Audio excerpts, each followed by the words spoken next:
এমন মরণ আমি তাহিরির নসিব হইব নি গো আল্লাহ। লা লা লা লা লা লা লা লা লা। এমন মরণ মাধবপুরে পাগল নসিব হবে নি।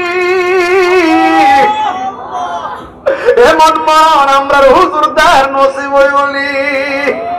আমার পাশে কতগুলো মানুষ বসা, একজন দুইজন তিনজন চারজন পাঁচজন আমার পাশে বসা আছে। আল্লাহ গো, আমরা জানি না এই পাঁচজনের ভিতরে আমরা কে আগে মারা যাবো। ও আল্লাহ, এরাও তো জানে না কোন দিন মরবো। তোমার কাছে কোন দিন মরবো আপত্তি করি না। ও আল্লাহ, যেই দিন আমরা সাকরাতুল মউতে পড়ে যাব, যেই দিন মালাকুল মউত আজরাইল আমাদের সামনে এসে যাবে গো, ওই কঠিন মুসিবতের সময় এত জীবনে নবী নবী কইরা কাঁদছি, এত নবীর শান গাইছি, এত নবীর গান গাইছি, নবী লইয়া এত ছোট ছোট বাচ্চারা পানির মধ্যে পড়ে মারা যায়। অনেক বাবারা দোকানে বসে চা পান করে হঠাৎ করে বুকে ব্যথা করে, মাধবপুর যাইতে পারে না। ওই মানুষটার সামনে আজরাইল চলে আসে। এমন ইতিহাস মাধবপুরের জমিনে আছে না না? আল্লাহ রাব্বুল আলামিন বলতেছেন, ওয়ামা তাদরি নাফসুম বিআইয়ি আরদিন তামুত। বান্দারে, তোমরা জানো না কোন জায়গার ভিতরে তোমাদের কাছে আজরাইল আসবে। তোমরা তো জানো না, এই জন্য এখন আমাদের কাছে আজরাইল আসতে পারে, আপনার কাছে আজরাইল আসতে পারে। আল্লাহ বলে, বান্দা আমি তোদেরকে মরণ দিয়েছি শুধু পরীক্ষার জন্য। কথা বলেন ঠিক কিনা? এ যুবক, কি দিয়ে আওয়াজ বুঝাবো? শুধু একটা কথা বলে দিয়ে যায়, বর্তমান যুগটা কিন্তু কঠিন হয়ে যাইতেছে, হত্যা গুম জুলুম বেড়ে যাইতেছে। এই জন্য আমি আপনি কবরে চলে যাব। ওই কবরের ভিতরে বড় সাংঘাতিক জায়গা। আল্লাহ রাব্বুল আলামিন কোরআনে বলেছেন, মিনহা খালাকনাকুম ওয়া ফিহা নুঈদুকুম ওয়া মিনহা নুখরিজুকুম তারাতান উখরা।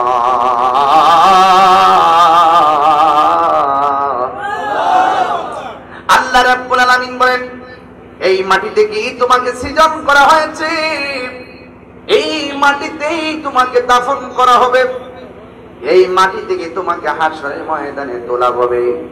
অথচ এই মাটি থেকে আমাকে সৃজন করা হয়েছে, আমার অস্তিত্ব একদিন ছিল না। আপনারা জবান খুলে বলেন, অস্তিত্ব দেওয়ার মালিক কে? আল্লাহ রাব্বুল আলামিন কোরআনে বলে দিয়েছেন, কাইফা তাকফুরুনা বিল্লাহি ওয়া কুনতুম আমওয়াতান ফাআহইয়াকুম সুম্মা ইউমীতুকুম সুম্মা ইউহয়ীকুম সুম্মা ইলাইহি তুরজাউন।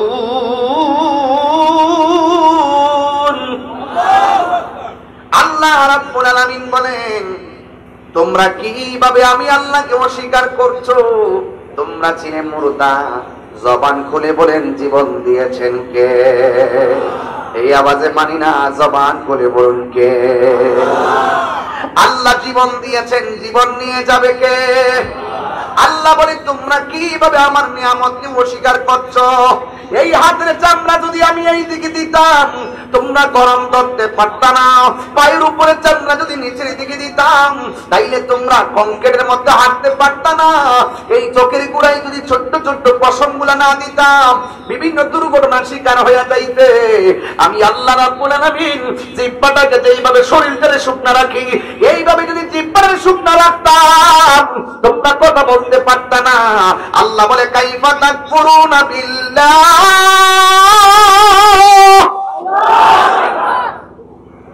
তোমরা কিভাবে আমি আল্লাহকে অস্বীকার করছো? আমার আল্লাহ বলেন, ফাবিআইয়ি আলাই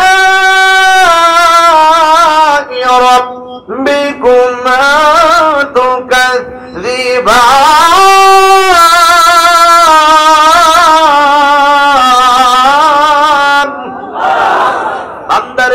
তোমরা কিভাবে আমি আল্লাহর নিয়ামতকে অস্বীকার করছো? আমি আল্লাহ তোর জিহ্বাটা সব সময় ভিজা রাখি। শুধুমাত্র তাই নয়, রাতের বেলা ঘুমাইলে মাঝে মাঝে মুখটা বন্ধ হয়ে যায়। নাকের ছিদ্র যদি নাকের ভিতরের সঙ্গে কানেকশন না দিত, ঘুমের ঘরে মানুষের শ্বাস পালাইতে অসুবিধা হয়ে যেত। অনেক সময় নাক বন্ধ হয়ে যায়, গভীর রজনীতে মুখটা যদি খোলা না থাকতো, তাহলে ঘুমের ঘরে আপনার মৃত্যু হয়ে যেত। জবান খুলে বলেন, এত সুন্দর অবয়ব নমুনায় আমাকে আপনাকে বানাইছে কে?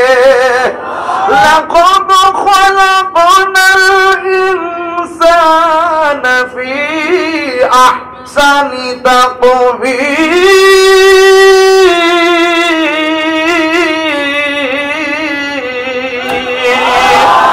আর তিনবার কোন আল্লাহু আকবার। এত সুন্দর কণ্ঠ আপনাদের দিছে কে? আল্লাহর তিনবার ডাক দিয়েছেন, ডাকটা দেওয়ার ক্ষমতা দিছে কে? এই জন্য আল্লাহকে বান্দা, কেউ কালো হবে ঘৃণা করিস না, কেউ মোটা হবে ঘৃণা করিস না, কেউ লম্বা হবে ঘৃণা করিস না, কেউ খাটো হবে ঘৃণা করিস না, কেউ গরিব হবে ঘৃণা করিস না, কেউ বড় লোক হবে অহংকার করিস না। এই যুবক, কেন কেন বলেছেন আল্লাহ কয় এই বান্দাগুলোরে কেউ বানাই নাই। আফি আই সূরাতিম মা শাআ রাক্কাবা, এই বান্দাটারে আমি আল্লাহ গলা পর্যন্ত ফেরেশতা দিয়া নকশা বানাইছি। আর বান্দার চেহারাটারে আমি আল্লাহ খলাকতু দিয়া দাইয়া, আমি আল্লাহ আমার নিজের হাত দিয়া বানাইছি। হাত তুলে কোন আল্লাহু আকবার।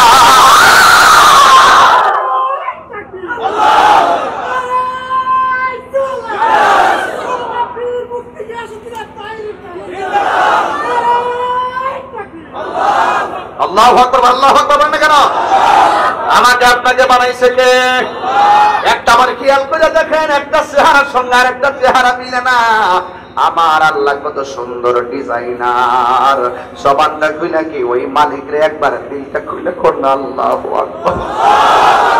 আর জোরে করনা আল্লাহু আকবার।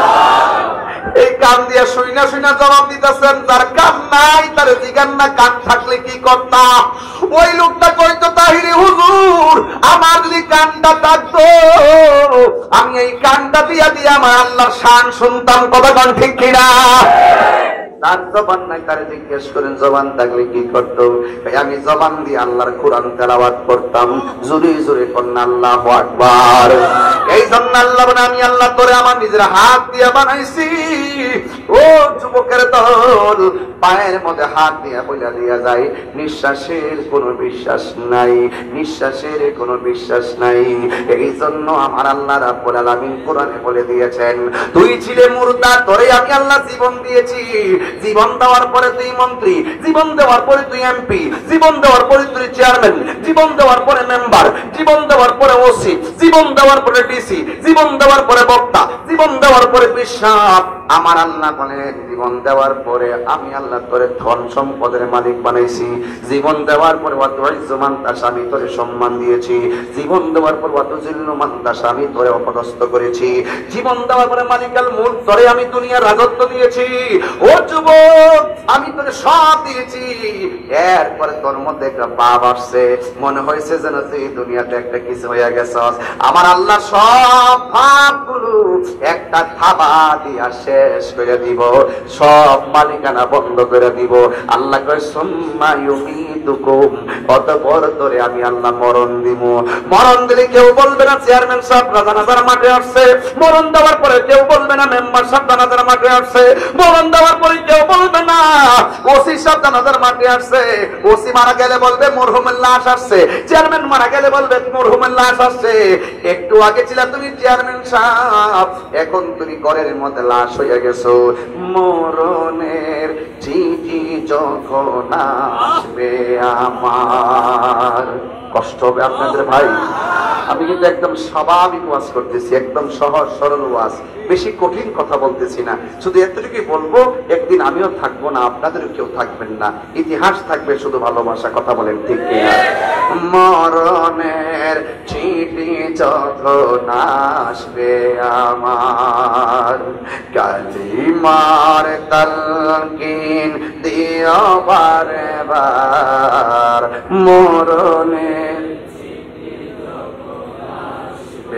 আমার কালিমার তালকিন দিও বারে বার প্রাণ ভরে দেখব চেহারা তোমার প্রাণ ভরে মার দেখে নাও রোজা তোমার রাসূলুল্লাহ কি উপায় হবে আমার রাসূলুল্লাহ কি উপায় হবে আমার ওই মদিনার পথের তুলি মাখতাম আমি পেলে সুরমা বলি ওই মদিনার পথের তুলি মাখতাম আমি পেলে সুরমা বলি ফিরে পেত এ নয়ন নূরের আধার ফিরে পেত এ নয়ন নূরের আধার দেখে নাও রোজা তোমার রাসূলুল্লাহ কি উপায় হবে আমার রাসূলুল্লাহ কি উপায় হবে আমার রাসূলুল্লাহ কি উপায় হবে আমার রাসূলুল্লাহ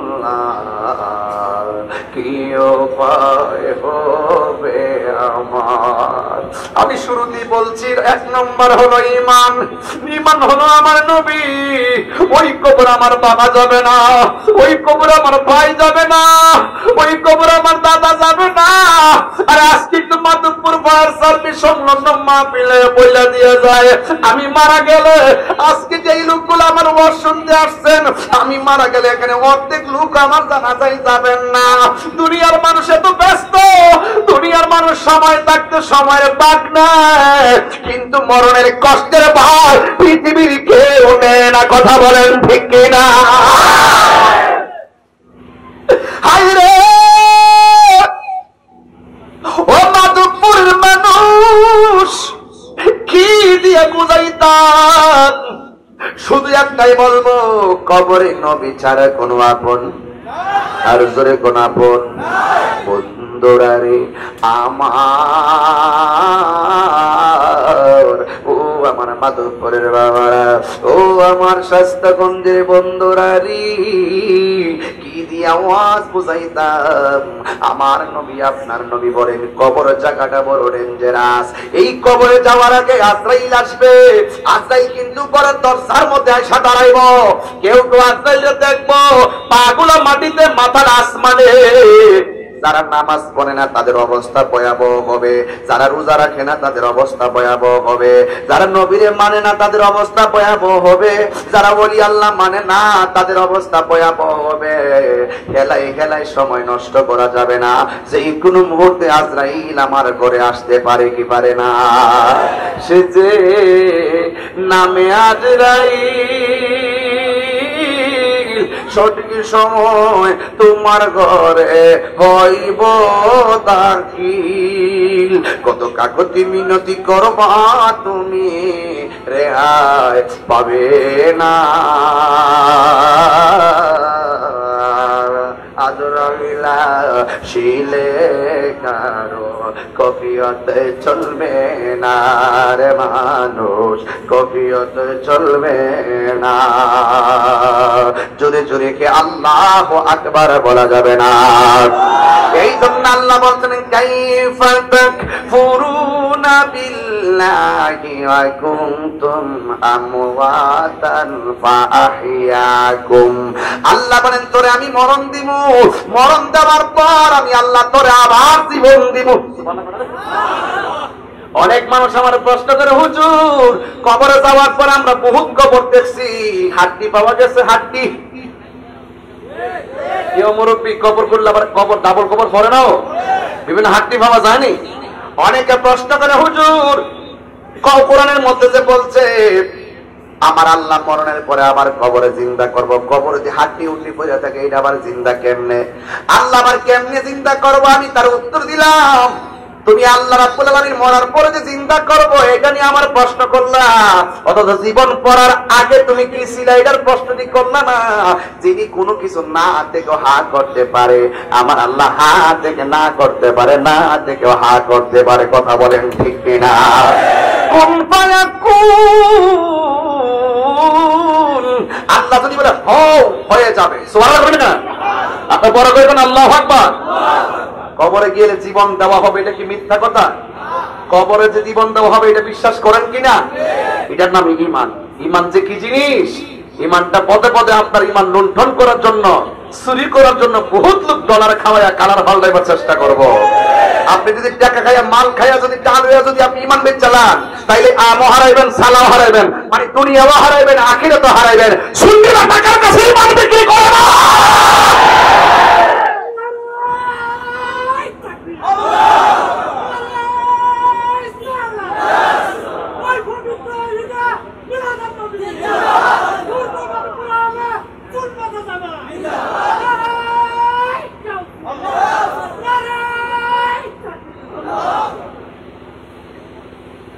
কষ্ট হচ্ছে আপনাদের? মরণের পরে আবার যে জীবন দিবে এটা বিশ্বাস করেননি আপনারা? একদম দিল থেকে নরম করে এটা ইমানি কথা। আকীদাটা দুরুস্ত করেন। কে কে রাত কে কে বিশ্বাস করেন হাত তোলেন তো, একটু হাতটা সোজা করে রাখেন। এই হাতটা উঠাইবার ক্ষমতা দিচ্ছে কেনা? এটা কিন্তু বুঝতেন না আপনারা। যার প্যারালাইসিস তারা যায় কয়েন, ডান হাত প্যারালাইসিস হলে কয়েন আলগি দিত, সে কিন্তু পারতো না। কথা কোন ঠিক না বেঠিক? চলে গেলে বোঝা যায় থাকার মূল্য কত। কথা বলেন ঠিক কিনা? মরণের পরে বোঝা যাবে এই দুনিয়ার দিনটা কত দাম ছিল। আমরা যদি সময় মতো কাজে লাগাইতে না পারি, আরে কাজে লাগাইছি না আমার কেমনে? মাধবপুরের পোলাপান তো কাজে লাগাই দিছি আজকে, কারণ এই টাইমে তো ঘুমাই থাকার কথা, এই টাইমে তো মোবাইল টিপার কথা। এরা যদি এই টাইমে নবীর মহব্বতের মাহফিলে আসতে পারে, আর এমন তো হতে পারে মিলাদুন নবীর মাহফিল আমাদের না পাকে উসিলা হয়ে যেতে পারে। বলেন এইগুলি হবে উসিলা। এসার নামাজ দিয়ে আমরা ভাবতাম না যে এই নামাজ ছাইড়া দিছি, এই নামাজের হিসাব করলে মিনিমাম কয়েক কোটি বছর দুজক করে মরণ লাগবো। এত হিসাব কিতাব বুঝি না, শুধু এতটুকু হিসাব বুঝি যে এই নামাজ আমরা ছাইড়া দিছি, হাসতে হাসতে যে ইবাদত ছাইড়া দিছি, এখন আজকে যেইভাবে ইবাদত ছাইড়া দিছেন এইগুলোর জন্য যদি ধরে উপায় থাকতো না। কিন্তু একটাই ভরসা, আমাদের হৃদয়ে তাকেই ধারণ করি যিনি আমাদের আপন, আমাদের হৃদয়ে তাকেই ধারণ করি যিনি জানের চাইতে আরো নিকটে, আমাদের হৃদয়ে তাকেই লালন করি যিনি কবরের সাথী হবে, আমাদের হৃদয়ে তাকেই লালন করি যিনি হাসরের মাঠে সুপারিশ করবে। আর কিছু আছে? এছাড়া আমরা কিছু চাই? আর কিছু দরকার আছে? বাপরে ভারতদের করে দিয়া যায় যে এমনি আজকে শান্তি মতো ওয়াজটা শুনতেছেন, ঠিক এইভাবে কালকে থেকে নিজের জীবনটা গুছাই নিবেন। দেখবেন আপনার চিন্তা আমার করতে দিব না। এই পৃথিবীর মানুষ সবকিছুর ভাগ দেয় এবং নেয়, কিন্তু মৃত্যুর কষ্টের ভাগ কেউ দেও না, নেও না। কথা কোন ঠিক না বেঠিক? সুযোগ আছে, ভাগ দেওয়ার সুযোগ আছে, ওই হ্যাঁ আছে। মরণের ভাগ দেওয়ার সুযোগ আছে। হ্যাঁ, যে আমি 2 দিন বাঁচতাম চাই, তুমি আমার ভাগটা নিয়ে আগে মরো, এরকম সুযোগ আছে? জবানটা খুললা কোন? হায়াতের মালিককে।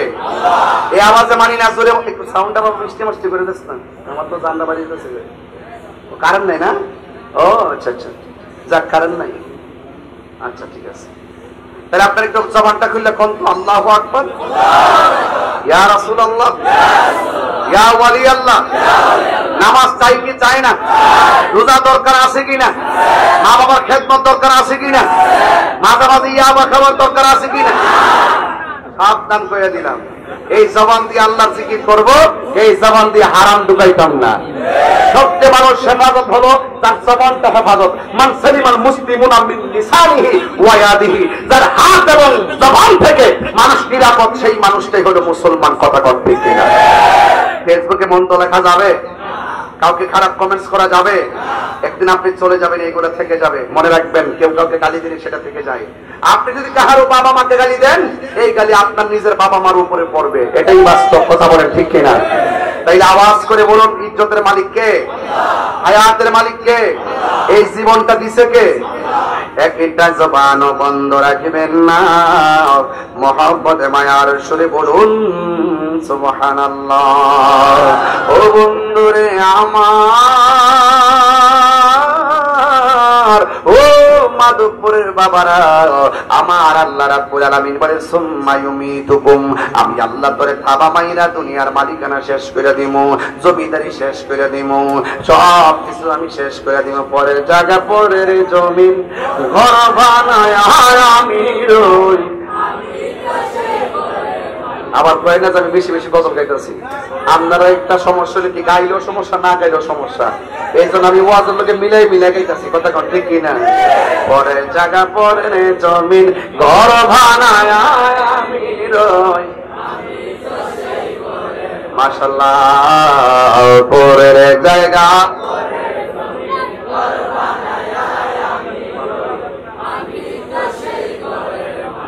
নয়, আমি তো সেই ঘরের মালিক নয়, সে ঘরখানা যার জমিদারি,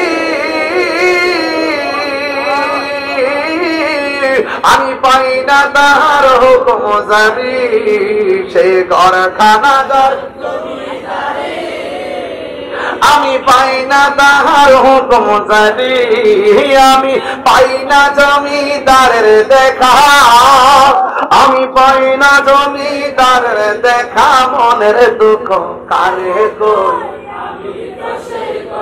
মালিক নয় বলুন, পরের জায়গা পরে জমি ঘর বানায় আমি, এ জমিদারের ইচ্ছা মতো দেই না জমি চাষ, তাই তো ফসল ফলে না রে দুঃখ 12 মাস। জমিদারের ইচ্ছা মতো দেই না জমি চাষ, তাই তো ফসল এ দুঃখ 12 মাস। আমি খাজনা পাতি ছবি দিলাম, তবু জমিন আমার হয়েছে নিলাম, আমি খাজনা পাতি তবু জমিন আমার হয়েছে নিলাম, আমি চলি যে তার মন সুগায়া। আল্লাহ বলে আমি তোকে মরণ দিব, মরণ দিলে ব্যাংকের মালিকানা সব শেষ, কিন্তু মরণ দেওয়া থেকে এমনি হয়ে যাবে না কি রে বাবা? মরণের আগে আনুষ্ঠানিকতা আছে না নাই? তাহিরি কি এমনি ওয়াজে বসে গেছে নাকি রে বাবা? তাহিরি মাইকটা ধরার আগে আনুষ্ঠানিকতা আছে না নাই? মাইক লাগানো হয়েছে, প্যান্ডেল করা হয়েছে, লাইটিং করা হয়েছে, প্রত্যেকটা মানুষ মরে যাওয়ার আগে একটা আনুষ্ঠানিকতা আছে। আমার নবী আপনার নবী বলে রুহুটা নেওয়ার আগে সব চাইতে মানুষের ভয়ঙ্কর আনুষ্ঠানিকতার নাম হলো সাকরাতুল মউত। সাকরাতুল মউত, সাকরাতুল মউত এর মানে আমরা বুঝি না। আপনি মনে করতেছেন আজরাইলের রূহটা নিয়ে গেছে হঠাৎ করে, না না, আমার নবী বলে প্রত্যেকটা মানুষ রূহটা যাওয়ার আগে মরণের একটা জ্বালা শুরু হয়ে যাবে, জ্বালা যন্ত্রণা শুরু হয়ে যাবে। এমন ভাবে তারে আজরাইলে তাওটা মারব রে, তার পাশে মা বসা চিনবে না, তার পাশে বাবা বসা চিনবে না, তার পাশে ডাক্তার বসা চিনবে না। এই আজরাইলে এমন ভাবে দাওয়া মারবো, কেউ পায়খানা কইরা বিছনা পাশাইয়া ফেলাইব, কেউ প্রস্রাব কইরা বিছনা পাশাইয়া ফেলাইব, কারো রক্তগুলা টাস টাস করে ছিঁড়ে যাইব, রক্তটা তখন ডিসকানেক্ট হয়ে যাইব। ডাক্তার বলবে স্যালাইন ঢুকে না, আল্লাহু আকবার কথা বলো। আয় রে গাছ থেকে পইরা পাটা ভাঙ্গা গেলে এক্সরা কাছে গেলে এক্সরা মেশিনে ধরাবো, কিন্তু আজরাইলে থাওয়া মাইরা যে আসাইরা মুরাইয়া হাড্ডিগুলা তছনছ করে ফেলাইব, এটা ধরার কোনো এক্সরা মেশিন দুনিয়ার জমিনে তৈয়ার হয় নাই। আজরাইলে এমন একটা ধাও মারবো, আমার নবী কয় আজরাইলে দাওটা শুই না এমন তৃষ্ণার্ত হয়ে যাবে, সারা দুনিয়ার পানি যদি মুখের মধ্যে দেয় এরপর পরে তারা পানি তৃষ্ণা মিটবে না। মা কইব পুত্রে কি হইছে? পুত্রে দুন্দুরা ছায়া রইছে। বাপে কইবে পুত্রে তোর কি মনটা খারাপ? দুন্দুরা তাকায় রইছে। কোথায় তাকায় রইছে? ওই ঘরের দরজার ভিতরে আজরাইল এত বড় বড় চোখ নিয়া, এত বিশাল বডি নিয়ে এমন ভাবে ধাও মারতেছে, আল্লাহু আকবার, এমন ভাবে ধাও মারতেছে, কিন্তু তার জবান বন্ধ হয়ে গেছে, মুখটা বলতে পারে না, হাতটা বন্ধ হয়ে গেছে, হাতটা লড়াইতে পারে না। দেখবেন ম্যাক্সিমাম মানুষ মরণের আগে সব অচল হয়ে যায়। হাতের ফেরেশতা চলে যায়, হাত লড়াইতে পারে না। পায়ের ফেরেশতা চলে যায়, পা লড়াইতে পারে না। চোখের ফেরেশতা চলে যায়, চোখ খুলতে পারে না। কানের ফেরেশতা চলে যায়, কান দিয়ে শুনে না। নাকের ফেরেশতা চলে যায়, নাক দিয়ে শ্বাস বের হয় না। কেন? কারণ প্রত্যেকটা বডির মধ্যে আমার আল্লাহ এক একটা ফেরেশতা বানায় বানায় রাখছে। এই যে হাতটা লড়াইতাছি, একটা ফেরেশতা লাগায় রাখছে, তুমি হাত লড়াইবা। এমন ভাবে সব ফেরেশতারা যখন মাধবপুরে ফায়ার সার্ভিসের আশিকিন জাকিরিন মুহিব্বিনদের কাছ থেকে বিদায় নিয়ে নিবে, তখন তুমি হাত লড়াইতে পারবে না।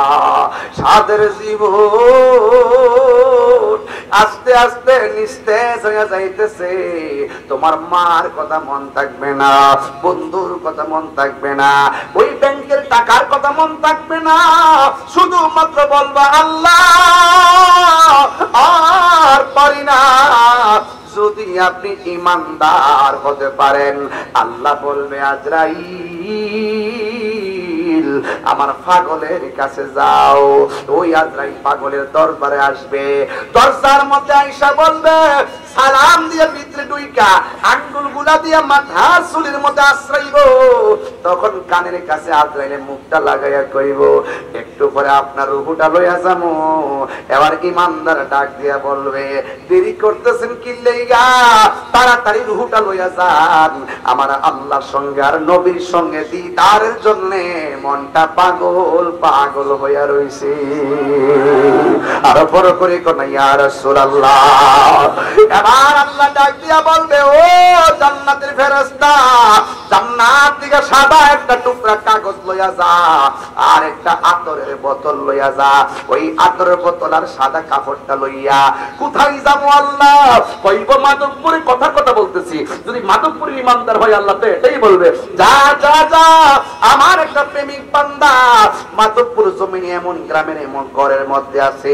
আজরাইল ভিতরে ঢুকে গেছে। ওই বান্দার চোখটা যতটুকু দূরে যায়, তার চোখের সামনে যাইয়া দাঁড়ায়া থাকবি কাপড়টা লইয়া। আজরাইলে যখন রূহটা কাইরা নিব, নেওয়ার সাথে সাথে জান্নাতের কাপড় দিয়া তুই এই রূহটারে বাইন্ডিং করে ফালাইবি।